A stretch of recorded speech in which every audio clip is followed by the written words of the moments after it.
Es un gusto y también es un desafío, porque estar con ustedes en un contexto tan difícil, tan complejo como el que está viviendo el mundo, para hablar de un tema que es crucial, hace más retador este momento. Voy a enfocar mi presentación con el siguiente contenido. Em, Básicamente vamos a hablar un poco de los objetivos de este webinar. Intentaré poner el tema de gobierno cooperativo en un contexto teórico para partir de tres, cuatro conceptos que voy a presentar. Luego daremos paso a este que es un dilema para la economía popular y solidaria en el caso de Ecuador, en otros lados conocida como la economía social y solidaria. ¿Qué es esta diferenciación y cuál es la línea delgada que divide a los conceptos de un gobierno cooperativo con las diferencias que tiene de forma natural con un concepto de gobierno corporativo? Una vez que aborde este tema, eso me permitirá incluirnos e incluirlos, espero tener esa capacidad, para hablar de los retos actuales y futuros de un buen gobierno cooperativo. Y al final dejaremos un espacio para conclusiones que no las daré yo, que quisiera que ustedes me ayuden a hacerlas.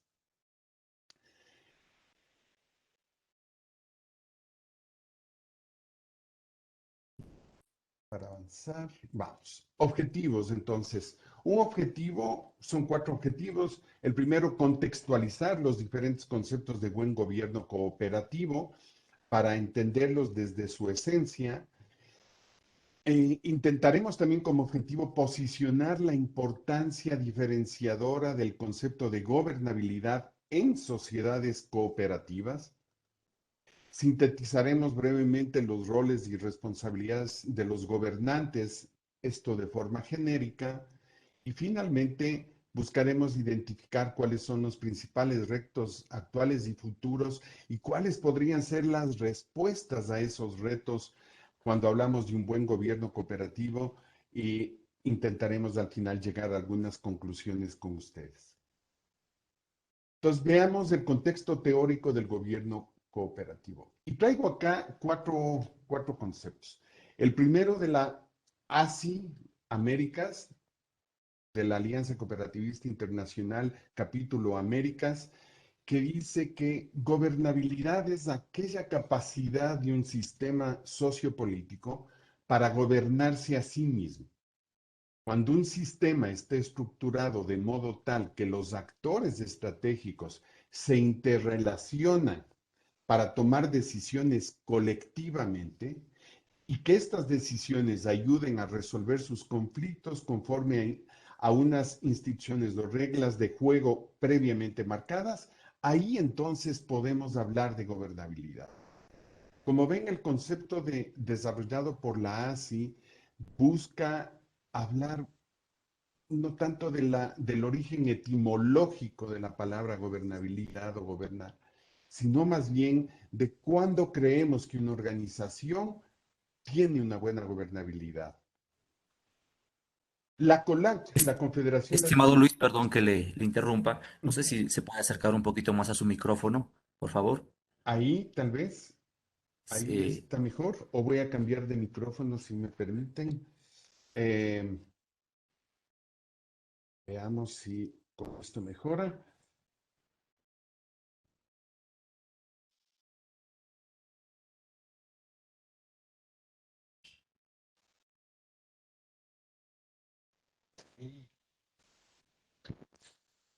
Vamos.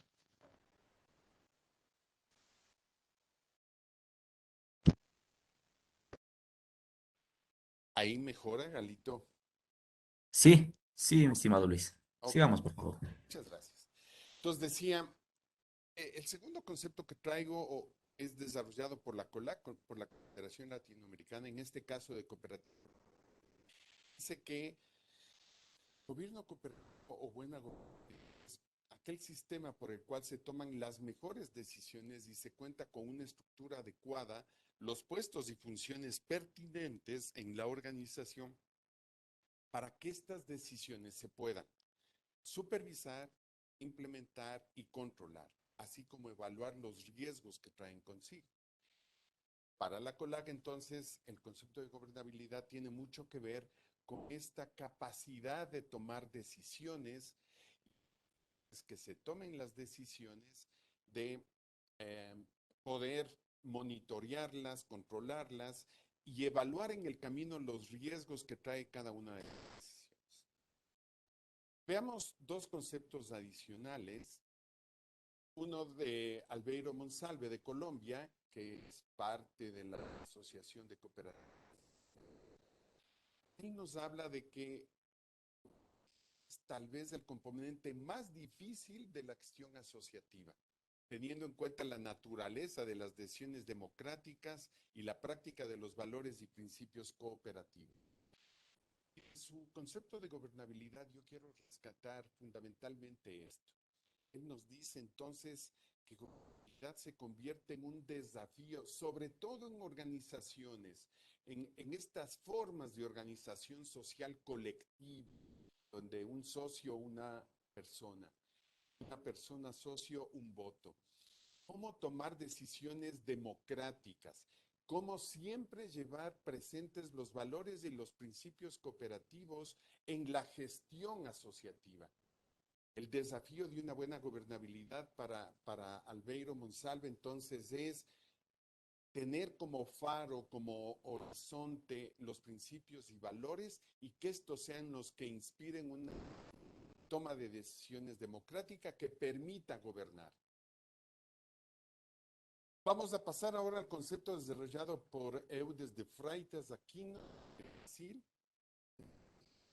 Textualmente dice: la gobernanza cooperativa es el conjunto de mecanismos y controles internos y externos con los cuales los cooperados definen y aseguran el alcance de los objetivos de una organización de un modo consistente con el propósito de la misma y garantizando la continuidad de los principios cooperativos. Si se dan cuenta, el concepto desarrollado por EU tiene mucho que ver con los conceptos anteriores. Es como que resume esos conceptos, porque habla de conjunto de mecanismos y controles internos que están al servicio de la organización y que sirven consistentemente para garantizar que los principios cooperativos siempre estén presentes, y ahí empata un poco el criterio de Albeiro a esta parte fundamental del gobierno cooperativo. Estos cuatro conceptos al final nos dan una luz de lo que podría entenderse como gobierno cooperativo. Por nuestra parte, la Fundación Sparkassen, a la todo un concepto.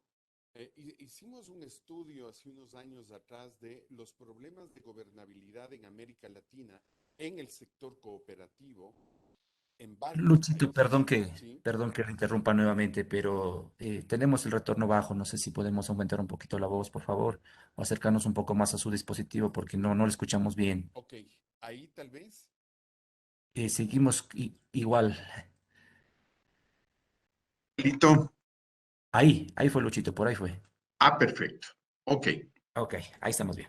perfecto. Entonces decía que estos cuatro conceptos anteriores nos dan una luz, cada uno es absolutamente válido y perfectamente aplicable, por supuesto. Y nosotros al interno de la Fundación Sparkassen decidimos hacer hace varios años atrás una investigación a nivel de varios países de América Latina para encontrar cuáles eran los principales problemas que afectan la gobernabilidad. Y a partir de esa investigación, en más de 10 países, en organizaciones del sector cooperativo, llegamos a desarrollar un concepto de gobernabilidad o de buen gobierno cooperativo que me permito explicarlo y presentarlo.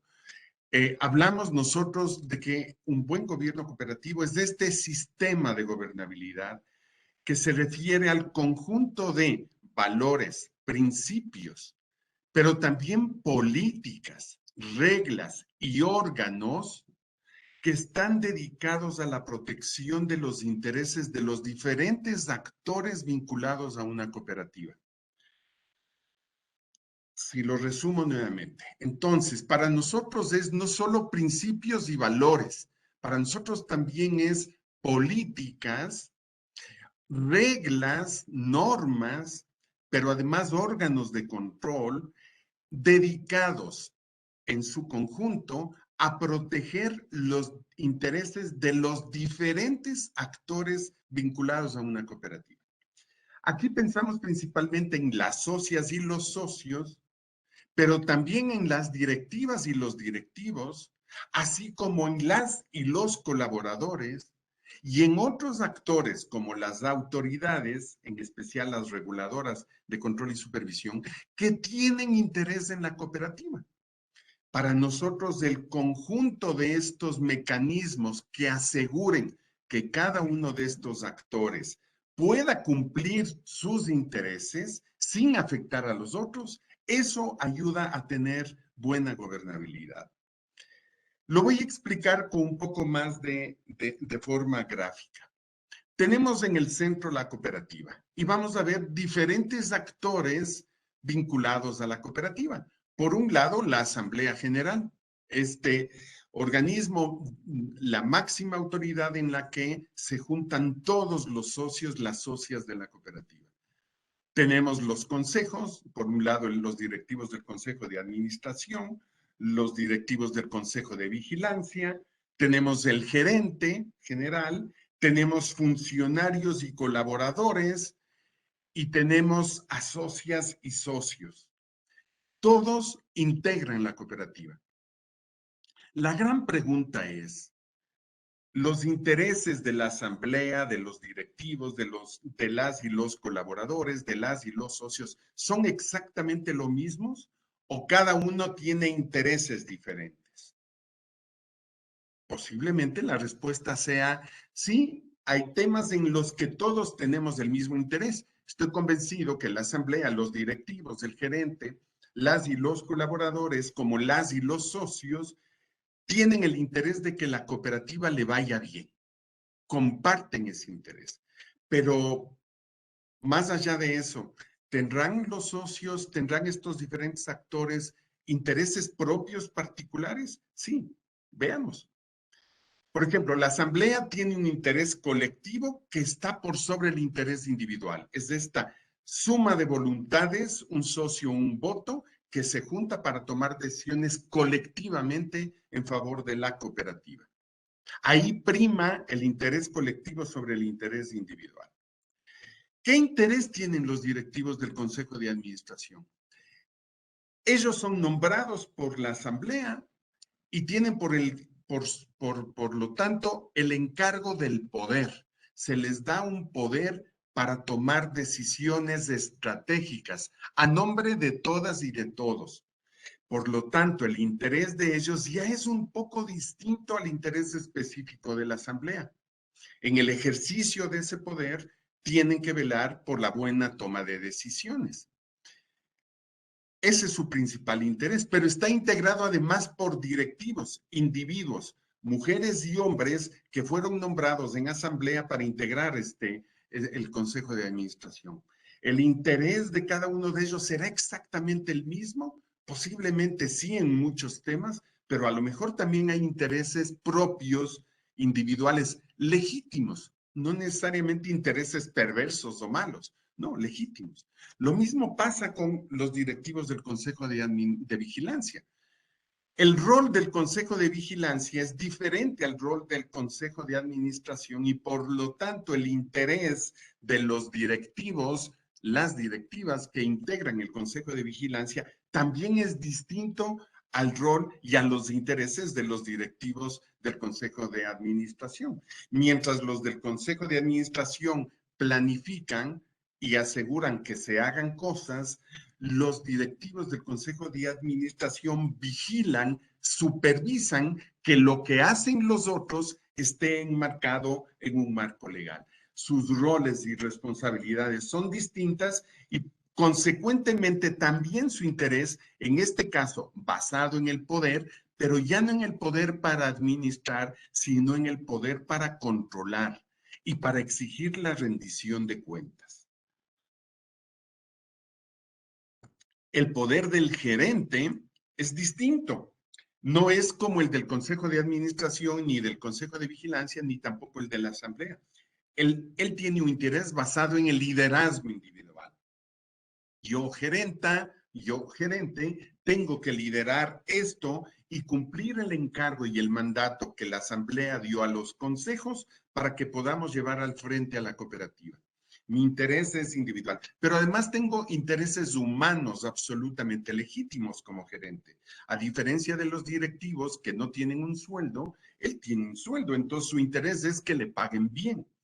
¿Sí? Él o ella esperan una retribución adecuada en función de sus capacidades, su experiencia, de sus habilidades para dirigir la cooperativa. Entonces ya hay un interés distinto al de los demás.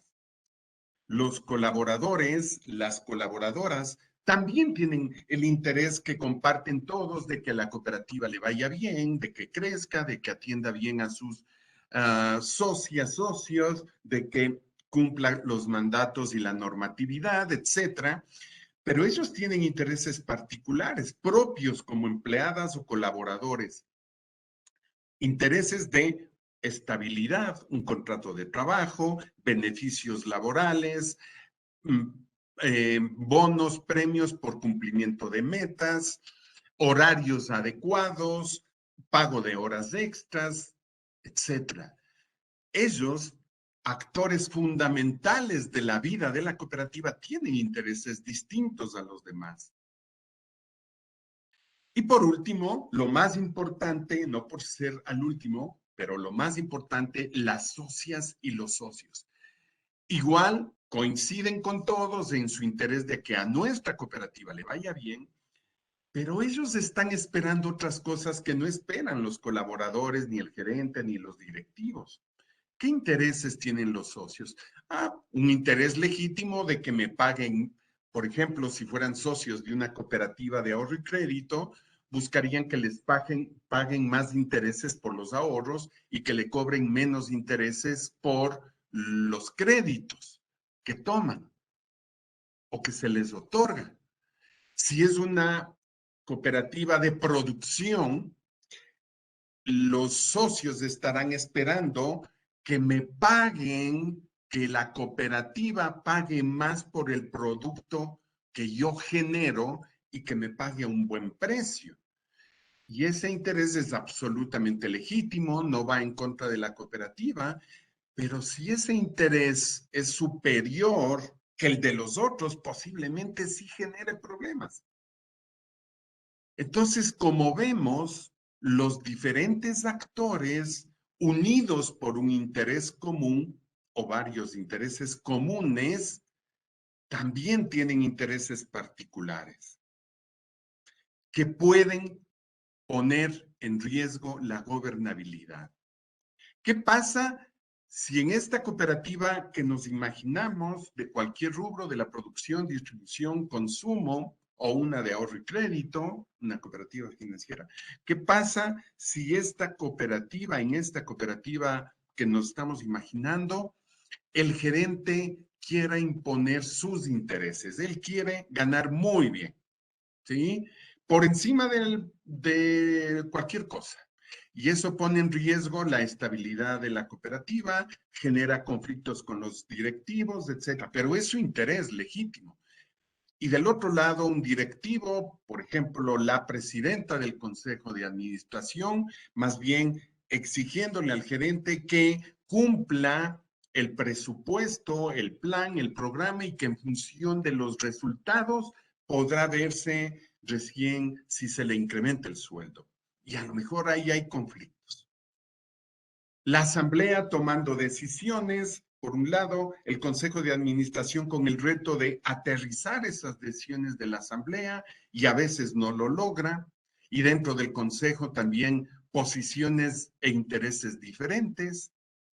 En fin, volvemos al concepto anterior. Por eso decimos que una buena gobernabilidad es cuando este sistema de gobernabilidad que está integrado por valores, tienen que haber valores y principios cooperativos, políticas, reglas, órganos de control, están dedicados a la protección de los intereses de los diferentes actores. Cuando no aseguramos que todos los actores, todos estos de acá, cumplan de alguna forma sus intereses, pueden presentarse problemas de gobernabilidad. La gobernabilidad entonces es este gran reto de conciliar los intereses de los diferentes actores para que nuestra organización cooperativa, asociativa, pueda salir adelante, pueda crecer, pueda desarrollarse. Tomo con dos ejemplos muy rápidos. Uno muy doméstico y uno macro, para terminar este concepto de gobernabilidad. La casa, el hogar, integrado por la esposa, el esposo, la madre, el padre, los hijos. El interés, hijos, vamos a poner, para el ejemplo, supongamos 3 hijos de 12, 15 y 17 años, adolescentes. La madre trabaja, el padre trabaja. El fin de semana, el padre tiene una invitación de su trabajo con las familias y quiere que todos, su esposa y sus hijos, vayan a esta reunión. La madre, por otro lado, había quedado con visitarle a sus padres, es decir, a los suegros de su esposo, en su casa. No las había visto hace ya algún tiempo. La hija de 12 años tiene una fiesta con su mejor amiga, van a reunirse con su mejor amigo. El de 15 años tiene partido de fútbol y el de 17 años había quedado en salir con su novia. Cada uno con su programa, cada uno con su interés, legítimo cada uno. ¿En qué momento lo colectivo prima más sobre lo individual? ¿Cómo gobernar esa situación? ¿Cómo algo tan unido, tan sólido como un hogar puede tener, en un ejemplo tan simple, intereses tan opuestos o distintos, difíciles de conciliar? ¿Quién renuncia en favor de quién? Si todos se ponen de acuerdo, hay gobernabilidad, pero siempre tendrán que ponerse de acuerdo para ir todos a la casa de los abuelitos porque su mamá se comprometió en eso. Todos ponerse de acuerdo, todos tendrían que ir a la fiesta del trabajo del padre, o cada uno por su lado y no hay bronca. ¿Cómo gobernar esa situación tan simple? Valores y principios, reglas políticas podrían ayudar en estos casos. Una regla podría ser: nos distribuimos los fines de semana, este fin de semana hacemos lo que pida María, el próximo Juan y el siguiente Daniel, y después mamá y papá. Por ejemplo, no sé, un ejemplo de un caso donde intereses distintos de una misma organización, la célula de la sociedad de la familia, que puede darse. Otro ejemplo, un país, no quiero poner Ecuador porque creo que tenemos demasiados ejemplos en el caso de Ecuador de cómo ha sido ingobernable nuestro país, pero es el mejor mal ejemplo de gobernabilidad. El gobierno, los partidos no se ponen de acuerdo, los movimientos sociales por un lado, indígenas por otro, trabajadores, empresarios, banqueros, etc. No hay intereses comunes, cada uno defendiendo sus propios y legítimos intereses, posiblemente desde su lógica. Gobernar es el conjunto de valores, principios, reglas, órganos, políticas que aseguran que se cumplan los intereses de los diferentes actores. Muy difícil, pero ese es el gran concepto de gobernabilidad. Vamos a avanzar.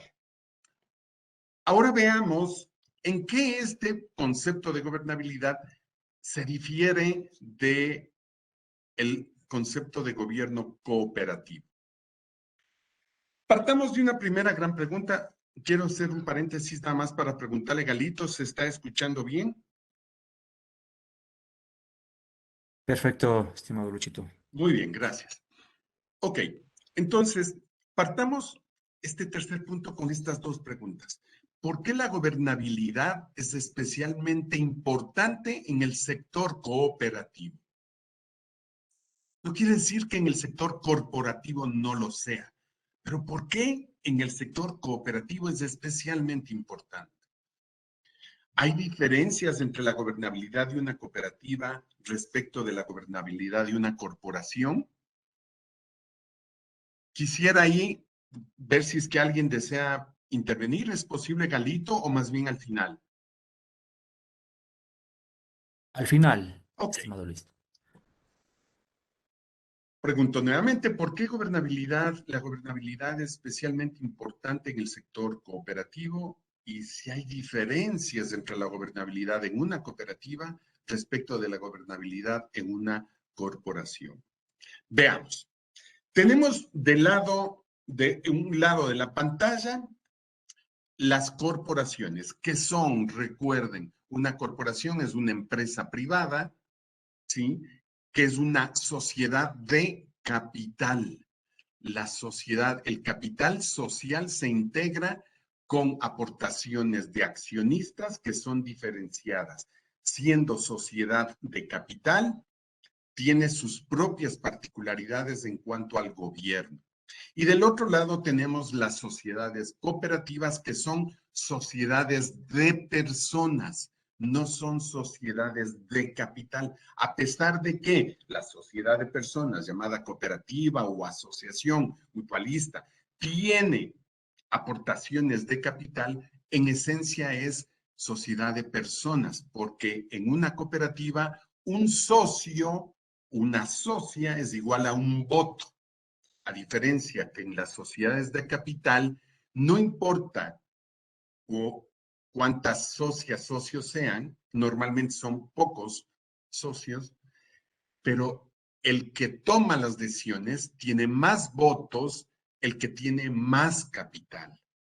En una sociedad corporativa, en una SA, en una compañía privada, si alguien tiene el 36%, alguien tiene el 24% y alguien tiene el 40%, mayor voto va a tener el que tiene 40, después del que tiene 36 y después del que tiene 24.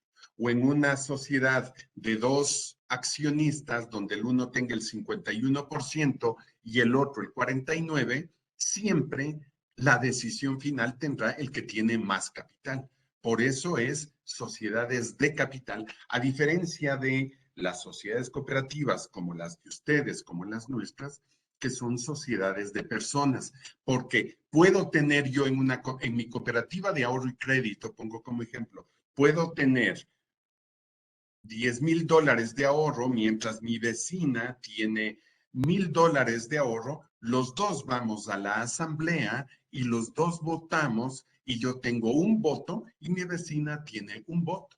Somos sociedades de personas, a diferencia de las sociedades de capital. Entonces veamos diferencias en cuanto al concepto de la gobernabilidad o del buen gobierno.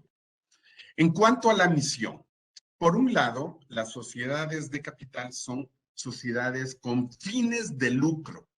Buscan que el capital tenga el mayor rendimiento posible, lo cual es absolutamente ético, legítimo. Muchas veces no es ético, pero digamos que es legítimo. ¿Sí? Algunas incluso tienen un área de responsabilidad social.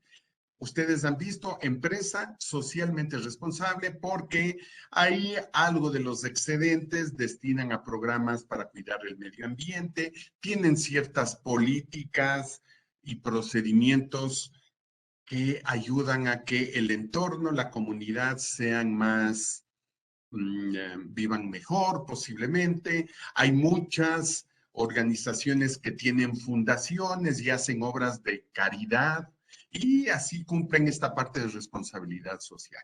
Pero en esencia son primero sociedades de lucro, con fines de lucro. Se crea la empresa para crear mayor cantidad de excedentes y rentabilizar el capital. A diferencia de las sociedades cooperativas que son de doble rentabilidad. Ojo, de doble rentabilidad. No quiere decir que mi cooperativa de producción, mi cooperativa de transporte, mi cooperativa de vivienda, mi cooperativa de consumo no busquen ser rentables. Al contrario, tienen que ser rentables financieramente, tienen que tener utilidades, pero el tema es cómo se distribuyen esas utilidades, se lo hace de forma igualitaria, bajo principios de solidaridad y apoyo mutuo. Y se hace con doble rentabilidad porque tengo que ser rentable financieramente para cumplir mi mandato social. No es para tener por ahí un programa pequeño que contribuyo y que dono uniformes al equipo del pueblo.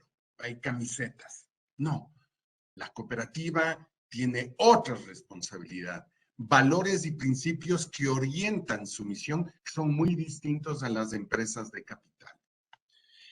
En cuanto a la propiedad y el capital, muy fácil. Normalmente las sociedades de capital con pocos accionistas y muchas, la gran mayoría de estas, generalmente el capital concentrado. En cuanto a las cooperativas, muchas socias y socios, cooperativas de todos los tamaños, pero con más socias y socios que accionistas en las empresas privadas. Todos iguales. En cuanto a la propiedad del capital, un socio, un voto. Acá, insisto, pocos accionistas generalmente y generalmente el capital concentrado en una o dos personas. Incentivos. Por un lado, las empresas privadas buscan concentración del capital, hace que el accionista participe más activamente. Es mi empresa, yo tengo el 51% de las acciones, por supuesto que me interesa que le vaya bien y estoy muy involucrado en la toma de decisiones, porque es mi empresa. En el caso de las cooperativas, esta fragmentación del capital social, porque somos 50, 80, 200, 500, 1000, 10,000, 20,000, 50,000 o cooperativas como las de ahorro y crédito que tienen 500,000 socios, todos con la misma participación de capital, esta fragmentación puede generar pocos incentivos.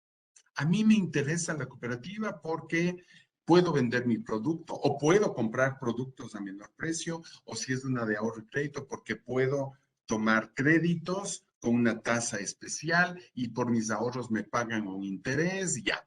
Pero de ahí no me interesa más qué pase con la cooperativa. En una empresa privada, como el capital es mío y yo tengo el capital mayoritario, tomo decisiones, me involucro, participo activamente.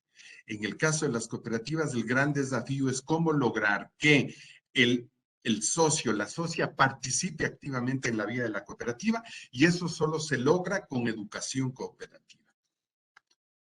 Ok, representatividad, la mayoría accionaria controla y decide. El que tiene más acciones controla y decide. Acá es democrática, la cooperativa es democrática. Un socio, una socia, un voto. Finalmente, la fetio sociate, que es la obligación que deberían tener de juntarse varias personas para un objetivo común. En el caso de las corporaciones no necesariamente debe existir esta obligación de juntarnos por objetivos comunes. Incluso hay sociedades transnacionales, grandes corporaciones, donde los socios son anónimos, solo hay un inversionista ahí que los representa y que puede convivir con la propiedad de las corporaciones en el anonimato. Es decir, no me interesa, yo tengo ahí mi capital, eso me da rendimientos y yo me involucro cuando me reparten las utilidades. No están totalmente vinculados, no necesariamente, pero esta condición de affectio societatis, es decir, de juntarnos deliberadamente para lograr bajo confianza objetivos comunes, es propio de las cooperativas de ahorro y crédito, de las cooperativas en general, de las sociedades de personas. Es fundamental. No existe cooperativismo sin confianza entre los socios. En el otro lado puede ser que yo no confío en el socio, pero yo tengo la mayoría de acciones. Entonces, no confío. Yo tomo decisiones en función de mi capital. O al revés, yo tengo menos acciones, no confío necesariamente en el que tiene más acciones, pero mientras me funcione, está bien. ¿Cómo generar confianza? Que es la clave, esta última parte de la Fetio Sociate. ¿Cómo lograr confianza? Decía, no puede haber cooperativismo sin confianza.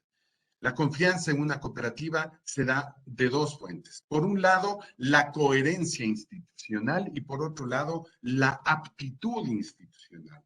Del lado de la coherencia institucional, la integridad que tiene que ver con valores, con principios y la intencionalidad con la que se hacen las cosas. Coherencia entre lo que hace la cooperativa, entre lo que dice y hace, en cómo lo dice y cómo lo hace, e identidad con su imagen institucional. Si una cooperativa, los directivos que la representan, los gerentes,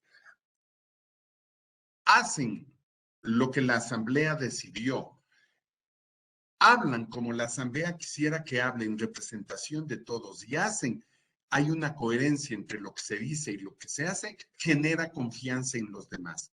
Si vemos una cooperativa en la que se dice cosas, pero se hacen totalmente distintas, eso no genera confianza en una cooperativa. Pero no es suficiente, es necesario además la aptitud institucional, esa capacidad para decir y hacer las cosas coherentemente, pero además dar resultados. Ser una cooperativa reconocida por su capacidad productiva, por hacer que las cosas que se hacen den resultados, por su eficiencia y su eficacia, por el profesionalismo de su personal y por los buenos resultados de su gestión. Este conjunto donde la coherencia institucional, el actuar de los directivos impacta en los resultados de la institución, es lo que en conjunto genera confianza en las socias, en los socios y en el mercado. Entonces, confianza cooperativa, lo que dijo Brussels en 1993, a diferencia del gobierno corporativo, donde las mayorías accionarias son las que prevalecen, en el gobierno cooperativo, la confianza representa un pilar fundamental a la hora de lograr consensos, reducir las asimetrías de información y los costos de transacción. La relación entre socios cooperativos no se basa en la teoría de los contratos, sino en una historia de convivencia mutua. La confianza se transforma en el contexto cooperativo en un fenómeno de obligación y reciprocidad colectiva que se convierte en factor de éxito decisivo. En otras palabras, es difícil imaginar cooperativismo sin confianza. Y cuando hay confianza, entonces es más fácil gobernar. En un hogar, cuando el hombre o la mujer no son fieles, no generan confianza, es difícil un hogar imaginarse gobernable con ese problema. Cuando el padre no confía en el hijo o el hijo le miente al padre o viceversa, no hay confianza, muy difícil gobernar. Por eso, una gran tarea de los gobernantes en nuestras cooperativas es generar confianza. Veamos ahora un concepto más integral, porque muchas veces hablamos de gobernar, pero hablamos de gobernabilidad y hablamos de gobernanza. ¿Cuál es la diferencia? Muy breve. Gobernar es liderar y conducir. Es un tema integral. Gobernar es la integralidad entre el cumplimiento del mandato y el mandato de las mayorías, entre lo que la asamblea decidió y cómo ese mandato de la mayoría la llevo a la práctica. Eso es gobernar. Mientras que gobernabilidad es la formación, manejar un mismo lenguaje, generar cultura cooperativa, imaginarios similares, lograr símbolos comunes y sueños colectivos. Eso es gobernabilidad bajo este esquema. Compartir el mismo lenguaje, los mismos sueños, estar identificados, ser coherentes. Eso da gobernabilidad. Lo otro es cómo gobierno. Esto es, ¿qué es la gobernabilidad? Compartiendo sueños, idearios, imaginarios. Y gobernanza es un sistema de participación y operatividad de la misma. Son los mecanismos. ¿Qué mecanismos tengo para gobernar y para que haya gobernabilidad? ¿Cuáles son esos mecanismos? Y los mecanismos son todos los instrumentos que pueda tener a mi favor para gobernar. La educación cooperativa, el conocimiento de la ley, los reglamentos, la adecuada distribución de los roles y las responsabilidades son mecanismos que me permiten crear sueños colectivos similares, lenguajes comunes, y esto al final me permite gobernar, liderar, conducir. Eso da como resultado un buen gobierno. Pasemos ahora al cuarto punto. ¿Cuáles son los retos actuales y futuros del buen gobierno cooperativo? Y parto en Ecuador de algo que, conociendo como conocemos la historia de nuestro país, y hemos tenido la suerte o la desdicha, depende del origen, de estar fuera del país, doloroso para los que tuvieron que salir en el año 99-2000, ustedes saben por qué, que tuvieron que abandonar familias, hogares, dejar a padres, a hijos, encargados con los abuelos, los niños, para migrar, para buscar cómo sobrevivir en otros países.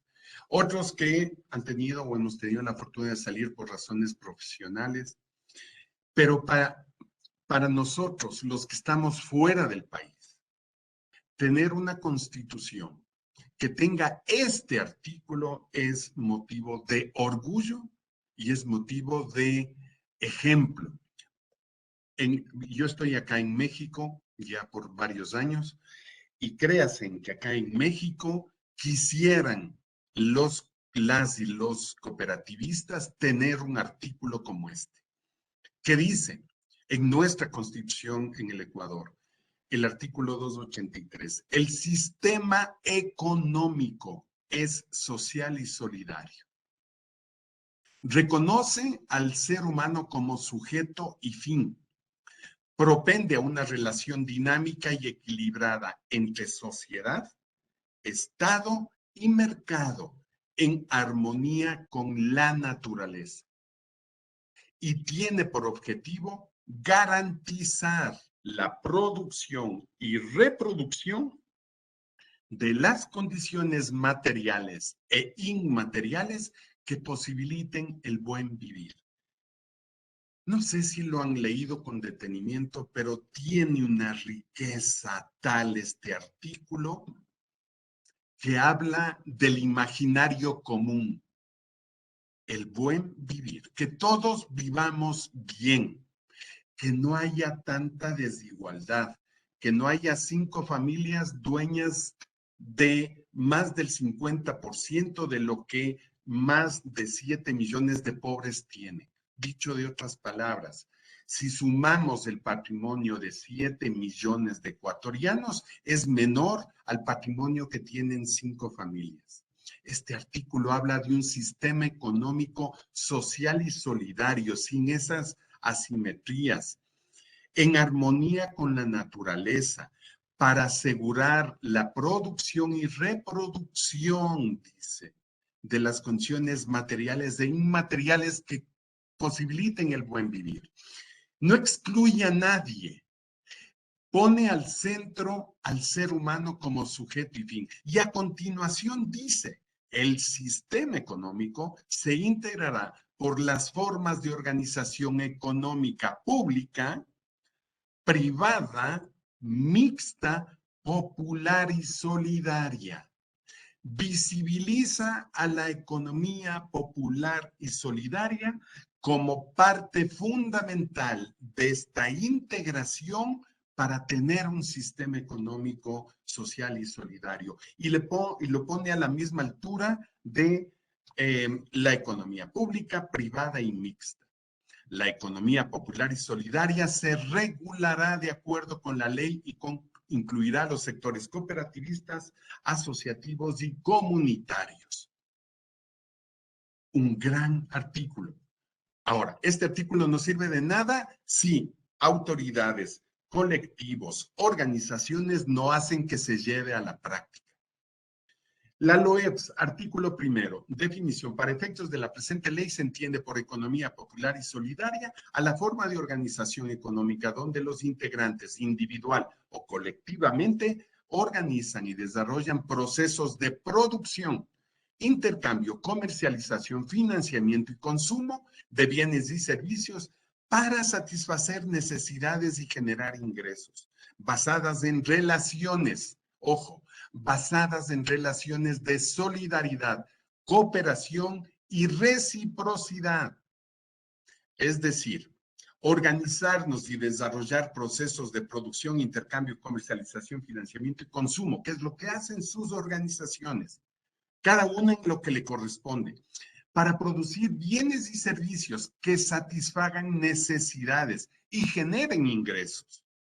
Pero esos ingresos están basados en relaciones de solidaridad, de cooperación y reciprocidad, donde se privilegia al trabajo y al ser humano, debería decir, por encima del capital, porque son sociedades de personas, y privilegian a estos como sujeto y fin de su actividad. Es el ser humano, el sujeto y fin, no el capital, el sujeto y fin.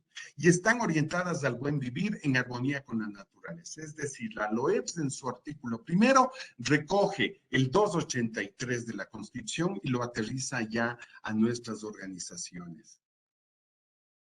No dice ni el 283 constitucional ni el 1 de la LOEPS que debemos competir, sacarnos las uñas en el mercado, ser los únicos y los mejores. No, habla de relaciones de solidaridad, cooperación y reciprocidad, privilegiando al trabajo y al ser humano.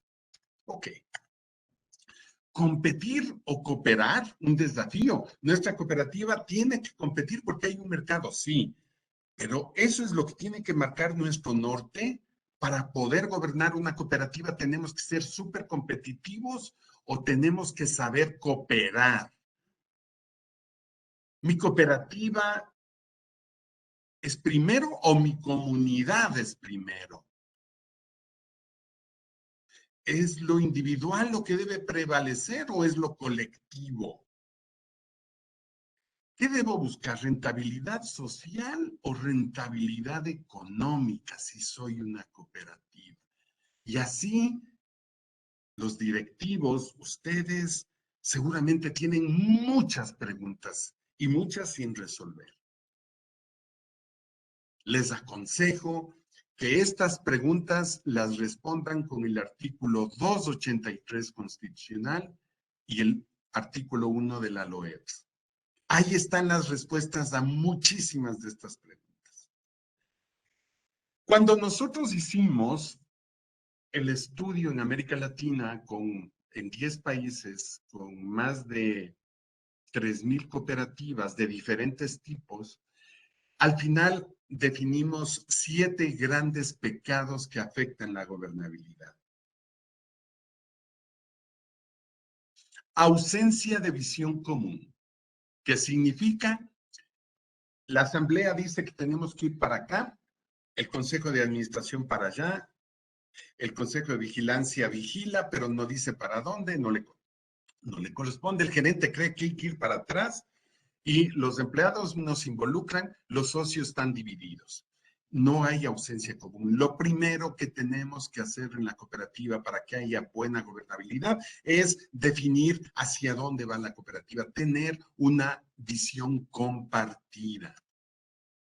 Otro problema que afecta a la gobernabilidad es la ineficiencia en el rol de cada órgano. ¿Qué significa esto? Que hay cooperativas donde el presidente del consejo de administración quiere ser el gerente, toma decisiones que le corresponden al gerente, se involucra y no deja que el gerente actúe.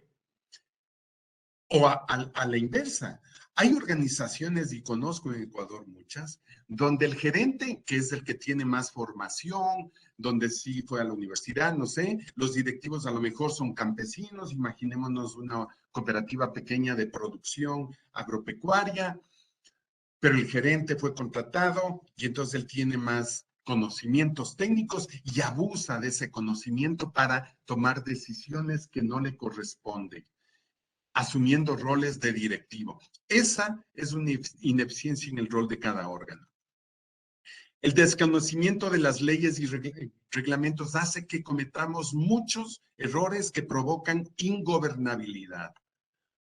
Los conflictos de interés, capítulo aparte, todo el tema de corrupción, familiares vinculados a la cooperativa, familiares que son proveedores de la cooperativa y que yo les doy contrato a mejor precio, o empleados que son hijos del presidente del consejo de administración. En fin, conflictos de interés. Muchos, muchísimos. El no vigilar los riesgos, tomar decisiones sin evaluar los riesgos de las decisiones. No quiere decir no hay que decidir analizando los riesgos.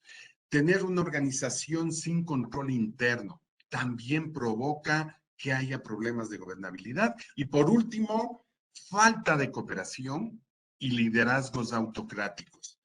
Voy a poner un ejemplo rapidísimo, ya vamos terminando, que tiene para hacer más fácil entender estos 7 pecados. Imaginémonos un equipo de fútbol.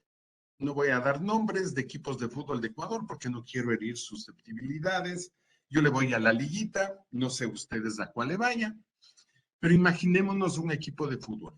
Sin ausencia de visión común querría decir que no saben los jugadores si están participando en realidad compitiendo para quedar campeones o simplemente para cuidar la categoría.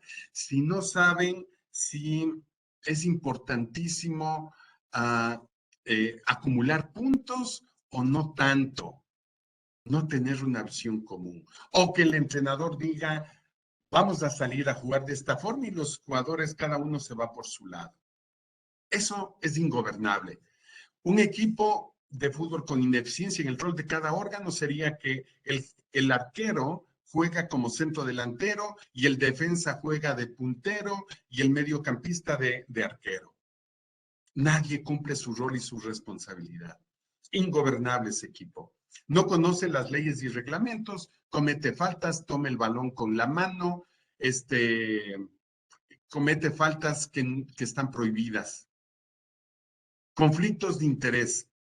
El arquero se pone de acuerdo con los del otro equipo, le pasan una lana, un dinerito y se deja hacer goles.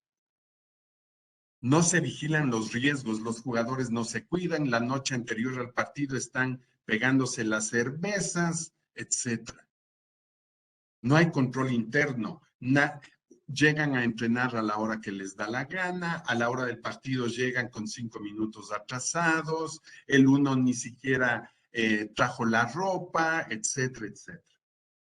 Falta de cooperación o liderazgos autocráticos, aquel jugador que quiere hacer todo solito, él quiere ser la figura, él es el que pone la alineación, no le hagan caso al entrenador, él es el que dice cómo tienen que jugar, él es el que toma el balón, se lleva de todos, él es el que cobra el córner y él mismo cabecea, si hay un penal, él es el que patea, y si hay un penal en contra, él le quita al arquero y él es el que va a tapar. Un equipo ingobernable. Ahí están los 7 pecados que afectan la gobernabilidad de una cooperativa. Otro reto, el primer gran reto entonces, ya en el 4º punto, es conocer estos pecados, ver que no esté pasando esto en nuestra cooperativa. El segundo gran reto, el cambio. Imaginémonos, situémonos, voy a intentar describir esta lámina. Por un lado, tenemos del lado izquierdo 40 años y otro 80 años. Vamos a decir que el promedio de vida en el año 1800, las personas vivían como 40 años en promedio. Se podían morir de una gripe, una fiebre amarilla, el paludismo, acababa con poblaciones y poblaciones. Abajo tenemos año 1800 y año 2000. Vamos a decir acá el año 2021 en el que estamos. Hoy el promedio de vida del ser humano es de aproximadamente entre 70 y 80 años, promedio de vida, ¿no?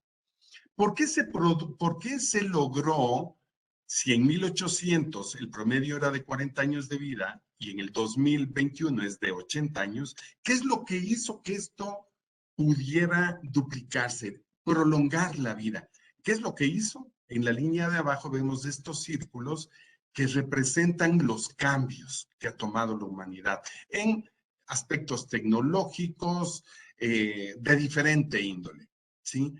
Mientras más frecuentes son los cambios, como vemos aquí, estas bombitas de abajo, más frecuente, cada vez vamos cambiando. Así podemos prolongar la vida. Incremento de la etapa de cada vida y la frecuencia del cambio tecnológico, económico, social, político. Voy a poner otro ejemplo. Imaginémonos en este eje de las Y's, el crecimiento, y el otro el tiempo. La organización nació aquí, en este punto, en el vértice. Como todo ser vivo, nuestra organización es un ser vivo, algún día nació, empezó pequeña, fue creciendo, desarrollando, entonces en algún momento va a llegar a la edad adulta y les aseguro, tarde o temprano, con el transcurrir del tiempo, su organización va o a morir o se va a transformar. No se va a quedar así de por vida. Puede durar muchísimo tiempo, depende de qué haga para que dure mucho tiempo. Supongamos, en este momento de la vida, la organización tomó una decisión y esto hizo que renazca. Por ejemplo, es una organización de producción, ya estaban produciendo, pero tenían mucho mercado, necesitaban hacer una fuerte inversión para modernizar la maquinaria. Aquí tomaron esa decisión y eso hizo que se eleve la producción y que vuelva a renacer. Y acá otro cambio, el que sea. Aquí había un problema de gobernabilidad, tomaron una muy buena decisión, sacaron a unos directivos que no permitían que esto funcione y eso fue un renacer y la cooperativa nuevamente nació. Es decir, si no se hacía esto, lo más probable es que la cooperativa en algún momento muriera, ¿sí? Los cambios son los que prolongan la vida, sobre todo cuando son cambios bien pensados, bien planificados, inteligentes. Es decir, creció hasta una cantidad en un tiempo determinado. Dejémoslo así. La misma línea inicial, recuerden, acá fue el cambio, pero ahora el cambio lo tomaron acá. Esta parte de aquí no se creció y tomó más tiempo. Es decir, cuando demoramos las decisiones de cambio en nuestra cooperativa, lo que hacemos es si tomamos una decisión, aunque tarde, preferible tomar tarde que nunca, si no la tomamos, la organización se va a morir, pero la tomamos tarde. Es preferible tomar decisiones a tiempo. Ese es un gran reto del cambio.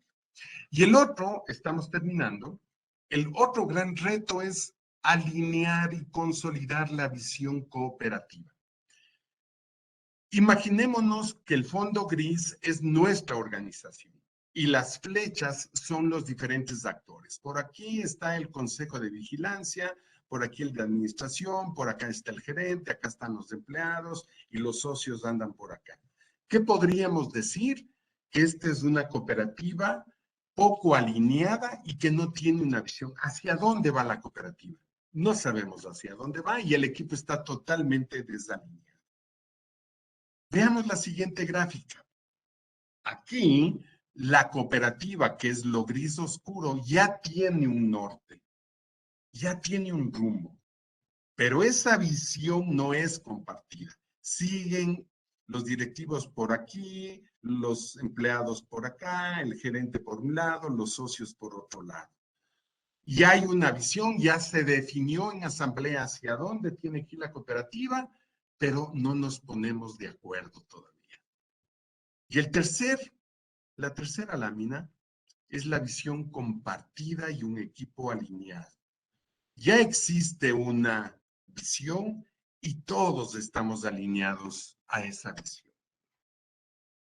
Ese es un tercer gran reto para solventar la gobernabilidad en los momentos actuales. Primero, revisar estos 7 pecados que no se estén dando en nuestra cooperativa y si alguno se está presentando, actuar rápidamente para hacer esos cambios que explicaba en la gráfica. Segundo gran reto, tomar decisiones oportunamente cuando se tenga que tomar en el marco de nuestros roles y atribuciones. Y tercer gran reto, procurar que la cooperativa esté alineada. Con esto termino mi presentación y dejo abierto para hacer conclusiones. Yo había dejado que las conclusiones lo hagamos en colectivo. Galito, no sé si podríamos abrir ya el espacio para que voluntariamente algunas o algunos participantes puedan emitir sus propias conclusiones. No me gustaría hacerlo a mí porque es como un monólogo. Me encantaría que esta parte sí la podamos construir en colectivo, si es posible, desde luego. Gracias, Galito. Claro, mi estimado Luis, tenemos unas preguntas que nos han realizado los asistentes. Me parece que iniciemos por ese camino, mi estimado Luis. Ok, si gustan, dejo de compartir entonces.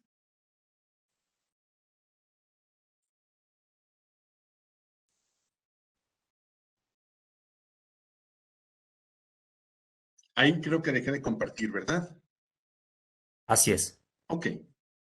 Bueno, agradecemos todas las inquietudes que nos hicieron llegar a través del chat y a continuación damos paso a la ronda de preguntas. Primera inquietud, mi estimado Luis. ¿Qué recomendaciones de gobernabilidad se puede aplicar en la pospandemia para las organizaciones de la economía popular y solidaria?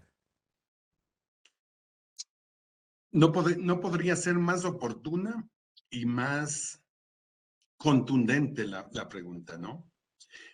¿Cuáles podrían ser recomendaciones post pandemia para asegurar, decía, ¿no? Me parece.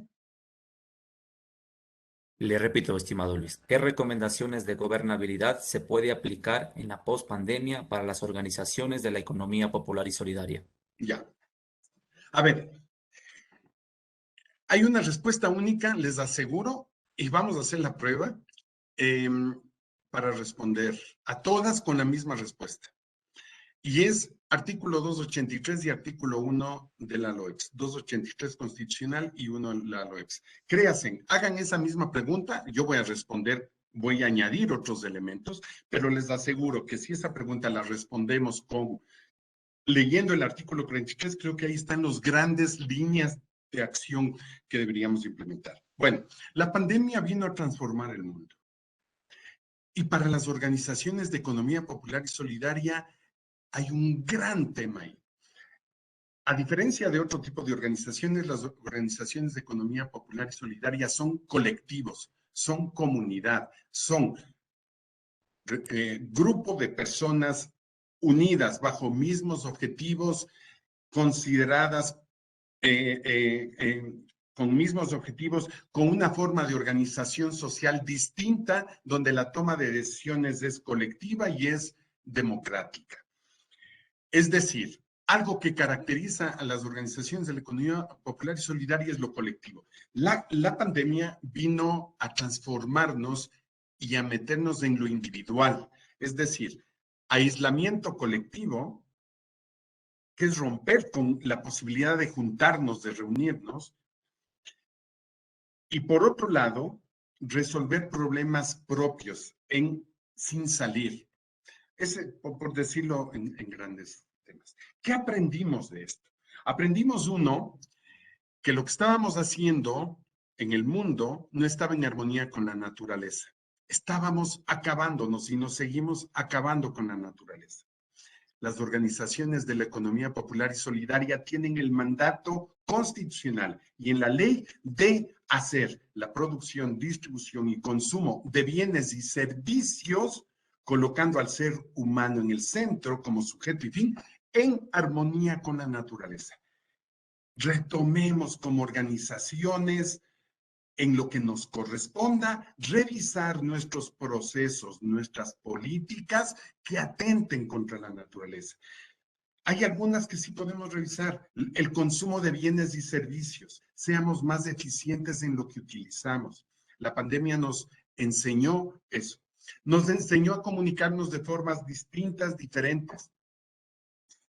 estos aparatos se convirtieron en una extensión del cuerpo. Hoy todo lo resolvemos a través de la digitalización, compras, mensajes, nos comunicamos, nos vinculamos, etcétera, etcétera.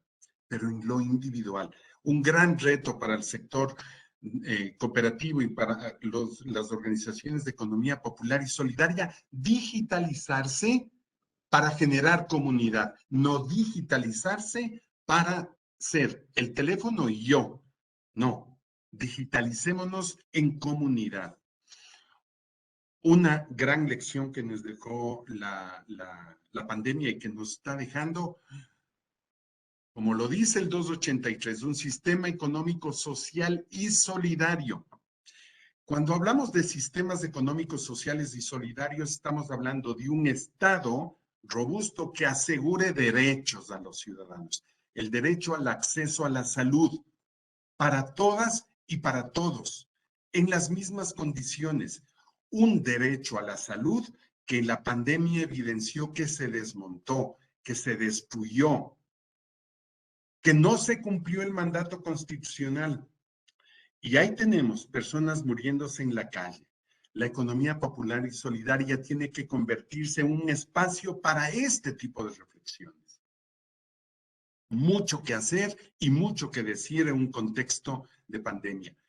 Por un lado, el monstruo de la pandemia con los signos de la muerte que trae, pero por otro lado, la economía popular y solidaria y sus organizaciones con luz, con color, con esperanza de vida, con regresar a lo sencillo, con dejar de pensar que en el mundo solo hay que competir y competir y acumular para pensar en lo colectivo. Volvamos a pensar en el buen vivir.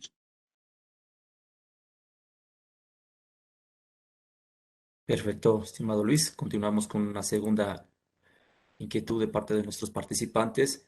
Mencionan, en la actualidad, ¿por qué la gobernabilidad es importante en el sector cooperativo, considerando la crisis económica que está atravesando el país? No solo en los momentos actuales la gobernabilidad es importante para asegurar el desempeño económico que le ayude a sobrevivir en condiciones de crisis como la que vive el país y como vive la región, porque no solo es en Ecuador, ¿sí? Siempre la cooperativa tiene, cuando veíamos el comparativo con las empresas privadas y las sociedades cooperativas o estas formas de organización social asociativa distinta que son la economía popular y solidaria, teníamos el ejemplo en la misión, mientras las organizaciones privadas o de capital buscan la maximización del rendimiento del capital, las sociedades cooperativas son de doble rentabilidad, buscan el cumplimiento del mandato social, es decir, el cumplimiento de lo colectivo, pero además con sustentabilidad económica. Y entonces tenemos que ser eficientes, hacer buen uso de los recursos. En crisis, las organizaciones de la economía popular y solidaria tienen que aprovechar las oportunidades del mercado, tienen que replantearse su misión. El mejor ejemplo que tengo, a pesar de que no aplica posiblemente para la economía real, para las organizaciones de la economía popular y solidaria de la economía real, pero es una realidad. Cuando hubo la crisis del 99, colapsa el sistema bancario financiero ecuatoriano y caen los principales bancos, recordarán ustedes, lamentablemente esa parte negra de nuestra historia, las cooperativas de ahorro y crédito de pie. ¿Por qué? Porque las cooperativas de ahorro y crédito apegadas a valores y principios cooperativos no especularon con el dinero, no pusieron en fondos, no invirtieron en papeles, no entraron a la bolsa, no buscaron maximizar el rendimiento del capital. Fueron prudentes y por eso no hubo una sola cooperativa de ahorro y crédito que quiebre en la crisis del 99. Eso demuestra que el sector de la economía popular y solidaria y sus organizaciones, al contrario de los grandes corporativos y de las grandes empresas, son mucho más resilientes. Son una forma de respuesta válida para estas crisis. ¿Por qué? Porque se apoyan en lo colectivo, no en lo individual, porque son organizaciones basadas en razones de solidaridad y ayuda mutua. Son los principios fundamentales. No son el yo y el yo, es el nosotros. Y eso le da una característica y una capacidad de resistencia. Ahora, tienen que ser eficientes, tienen que ser rentables, tienen que ser productivas, tienen que ser exitosas, sin lugar a dudas. Muchas gracias. Continuamos con la siguiente pregunta. Desde su experiencia, ¿cómo generar confianza entre todos los socios y directivos que integran una organización cuando existen directivos que no cumplen el estatuto y leyes establecidas? Perdón, Galito, se cortó un poquito, ¿me puedes repetir? Con mucho gusto, le repito. Desde su experiencia, ¿cómo generar confianza entre todos los socios y directivos que integran una organización cuando existen directivos que no cumplen el estatuto y leyes establecidas? Ok, muy buena pregunta y creo que la respuesta la tienen en sus propios estatutos y reglamentos internos. Las organizaciones pueden ser absolutamente vulnerables cuando los directivos no cumplen sus roles y sus responsabilidades o cuando hay malos directivos que hacen lo que no deberían hacer. ¿Cómo asegurar que eso no suceda? Es muy difícil. Sin embargo, hay el camino para hacerlo y los instrumentos para hacerlo. El primero, las escuelas de formación cooperativa son la base. Es fácil construir cooperativas. Nos ponemos de acuerdo X número de personas y formamos una cooperativa. Es muy difícil crear cooperativistas. Lo que ayuda como antídoto a las malas prácticas, a los malos directivos, es el cooperativismo, vivir el cooperativismo, que es un conjunto de principios y valores. Entonces, lo primero, si no tenemos una escuela de formación cooperativa, en el sector de la economía popular y solidaria, sin lugar a dudas, hay espacios de formación cooperativa. Acerquémonos a esos espacios.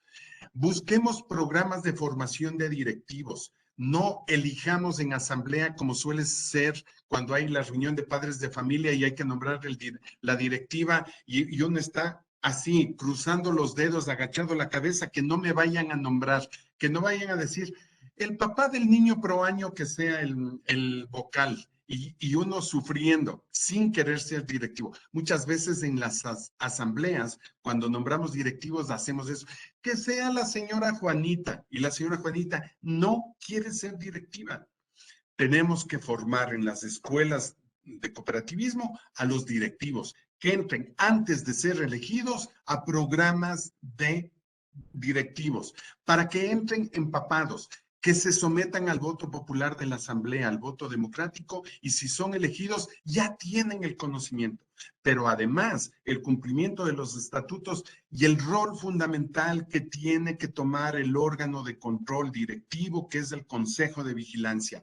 El empoderamiento del Consejo de Vigilancia es clave para prevenir, para alertar cuando se está empezando a infringir los reglamentos o cuando se empiezan a tener prácticas que son lesivas a los intereses de la organización. Y este equilibrio de poderes que genera un buen gobierno cooperativo entre el Consejo de Vigilancia y la administración, el ejecutor, que es el gerente, la gerente, también es clave. No se olviden el concepto de gobernabilidad. Sistema de gobernabilidad se refiere al conjunto de principios, valores, reglas, órganos, políticas dedicado a proteger los intereses de todos los actores. Vigilemos que se cumpla eso. Perfecto. Vamos con la última inquietud. En la actualidad, ¿cuál sería el reto más importante de buen gobierno cooperativo que se debería empezar a trabajar en las organizaciones de la economía popular y solidaria en nuestro país? Muy buena pregunta, igual han sido preguntas, agradezco la profundidad de las preguntas. ¿Cuál es el reto más importante? Miren, yo voy a dar una opinión muy particular. Mi gran temor mi gran temor, y por lo tanto se convierte en un reto, mi gran temor es que el sector de la economía popular y solidaria, visibilizado años atrás, con su propia autoridad regulatoria, cuando antes, en los años 90 y antes del 2006, no existía la Superintendencia de Economía Popular y Solidaria, se visibiliza, se crea una infraestructura, una arquitectura del Estado al servicio de la economía popular y solidaria. Se crean políticas públicas, muchas con errores seguramente y en su ejecución con más errores, pero se crea una estructura del Estado que favorece el desarrollo de la economía popular y solidaria. Mi opinión es que de un tiempo a esta parte hay intereses, por supuesto, hegemónicos del gran capital que buscan anular la economía popular y solidaria porque nos estorba. El mejor ejemplo de esto, y vuelvo al sector cooperativo de ahorro y crédito. Grandes bancos compitiendo con cooperativas de ahorro y crédito. ¿Sí? El reto de los bancos poner alrededor de las sucursales de las cooperativas los corresponsales no bancarios. Dos bancos en particular, no voy a dar los nombres, con esta estrategia de asfixiar a las cooperativas. ¿Por qué? Porque la cooperativa es más cercana a la gente, está ahí, está en lo comunidad, en lo comunitario. Pero eso también es el espacio en el que quiere entrar la banca y está bien competir en ese sentido. Grandes intereses hegemónicos de capital, de poder, al que le estorba la economía popular y solidaria. Gran reto para responder puntualmente, una gran tarea de los directivos, de las directivas, de los socios, de las organizaciones de la economía popular y solidaria es defender a la economía popular y solidaria como un espacio, como lo ordena el artículo 283 de la Constitución. El sistema económico será popular y solidario y estará integrado por la economía pública, privada, mixta y la de la economía popular y solidaria para la producción, distribución y consumo de bienes socialmente necesarios, es decir, no produzcamos otro gran reto, no produzcamos más de lo que necesitamos. Nos vamos a terminar comiendo la casa común que es de este planeta. La economía popular y solidaria, sobre todo las organizaciones de la economía popular y solidaria que están en el sector de la economía real, en el sector primario, tienen un gran reto ahí. Producir lo que necesitamos, no más de lo que necesitemos. Los grandes corporativos, las grandes empresas agroindustriales producen y producen y producen y le meten químicos y le meten todo lo que les permita producir muchísimo más. Y no porque haya muchísima hambre en el país, no, es para rentabilizar su capital, para hacer más rentable su inversión. Nosotros somos distintos, somos diferentes, no buscamos la acumulación. Escúchenle al padre de la cooperativa Mushuk Runa, perdón, no es Mushuk Runa, se me escapa el nombre, en el sur de Quito. Bueno, él habla la economía de los pobres, ¿sí? Pensemos no para ser pobres, tenemos que ser grandes, organizaciones grandes, potentes, productivas, eficientes, ¿sí? Pero haciendo las cosas con una lógica distinta, poniendo al ser humano en el centro, no al capital en el centro. Termino esto diciendo, en una tendencia del mundo de liberación absurda de los mercados, donde el capital es el que domina y el mercado es el que gobierna, la economía popular y solidaria y sus organizaciones no pueden entrar en esa lógica. Nos vamos a terminar destruyendo nosotros mismos. Nosotros tenemos que, antes que competir, cooperar entre nosotros. Antes de ir a sacar el crédito en el banco, acerquémonos a una cooperativa hermana de ahorro y crédito. Ahí tomemos el crédito. Si vamos a vender nuestro producto antes de venderlo así al mercado, vendámosle a una cooperativa de consumo. Pensemos distinto. reflexionemos de esos 7 pecados, revisemos el artículo 283, luchemos para que no nos lo quiten. Ahí las grandes tareas y los grandes desafíos de las organizaciones, de los directivos que activan en la economía popular y solidaria en el Ecuador. Muchas gracias, Luis, por solventar las dudas de nuestros participantes. A continuación, doy paso a Jimena Redín, Intendente Nacional de Supervisión de Organizaciones de la Economía Popular y Solidaria, quien dará las palabras de cierre. Adelante, estimada Jimena.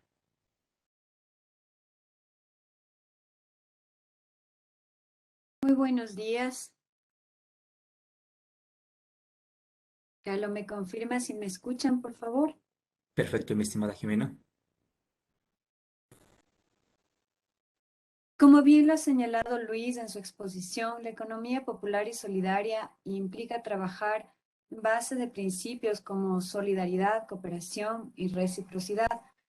Y es por ello que la gestión de las organizaciones debe priorizar al ser humano frente al capital y estar en armonía con la naturaleza y la comunidad. En este sentido, un buen gobierno cooperativo se refiere a la construcción de relaciones basadas en la confianza y el compromiso de los miembros de la organización y en la determinación de política y procesos por parte de los directivos para que exista transparencia en su administración. Un buen gobierno se refiere al adecuado cumplimiento de las atribuciones y deberes de los órganos directivos, lo que facilita la disminución del grado de riesgo de posibles errores o irregularidades que afectan la gestión de la organización, así como la toma de decisiones oportunas en el control de sus actividades y en la preparación de información financiera confiable, lo que garantiza la transparencia y resguarda el bien común de los socios, encaminando a la organización al correcto cumplimiento del objeto social y a su sostenibilidad.